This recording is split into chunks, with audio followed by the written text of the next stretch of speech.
Hi friends எப்படிலாம் நல்லா இருக்கீங்களா ஃப்ரெண்ட்ஸ்? எல்லாரும் பத்திரமா நல்லா இருங்க, ஹெல்த்தியாக இருங்க, ஓகேவா? டெய்லி வீடியோ அப்டேட் பண்ண முடியலை, ஆனாலும் எல்லாருக்கு நினைவம் இருக்குது. எல்லாரும் ஹெல்த்தாக இருங்க, பத்திரமா இருங்க. இன்னும் இந்த வீடியோ இருக்குன்னா பாருங்க, இதை பார்த்தவங்களுக்கு எதாவது ஞாபகம் வருதா? கன்னியாகுமரி மாவட்டத்தில் உள்ள கொழுக்கட்டை இலை, ஓகேவா? இங்கே இந்த இலை வரும், இவ்வளோ சின்ன இலையாக இருக்கும். எங்களுக்கு இங்கே ஃபோர்ஸில் எல்லாம் நேரத்தில் இவ்வளோ தான் கிடைக்கும். நான் இதை என்ன பண்ணுவேன்னா, சாய இலை இதை அழகாக உடச்சி சாயலை போட்டுருவேன், ஓகேவா? சாயை நல்ல சூப்பராக மனமாக இருக்கும், சாயை குடிக்கிறவங்களுக்கு நல்லா பிடிக்கும். அதுக்கப்புறம் இந்த இலை பாருங்க, வீட்டில் ரெண்டு ஒய்ஃப் ரெடி பண்ணி தந்துட்டுருக்கா. ஃப்ரெண்டு வீடியோவில் உங்களுக்கு காட்டிதாங்க.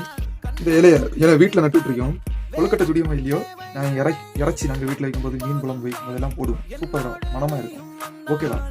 பாருங்க சைஸை பார்த்தீங்களா, எனக்கு பேச சைஸ் இருக்கு கிட்டத்தட்ட, ஓகேவா? நீங்கள் மருந்து கொண்டு வந்துருக்கீங்க பாருங்க, பார்த்தீங்களா? அழகா இதில் உடச்சி கொஞ்சம் கொஞ்சமாக போடுவேன். வேற இங்கே பாருங்க, பட்டை மசாலா இருக்குல்ல, பட்டை வெறும் பட்டை அழகா பிடிச்சி தந்திருக்கியா ஒய்ஃபு. அப்புறம் ஏலக்காய் இதெல்லாம் போட்டு சாயை ரெடி பண்ணேன். இங்கே பாருங்க எப்படி ரெடி ஆகிட்டு இருக்கு பாருங்க. இலை தெரியுதா? இலை மிஸ் ஆயிடுச்சு. இனி இதில் மில்க் இங்கே பாருங்க, இது நல்ல கிரீன் மில்க் சூப்பராங்க. இதை போட்டு அப்புறம் லாஸ்ட் இங்கே பாருங்க, பெப்பர் பவுடர் வீட்டில் உள்ளதான் எல்லாம்.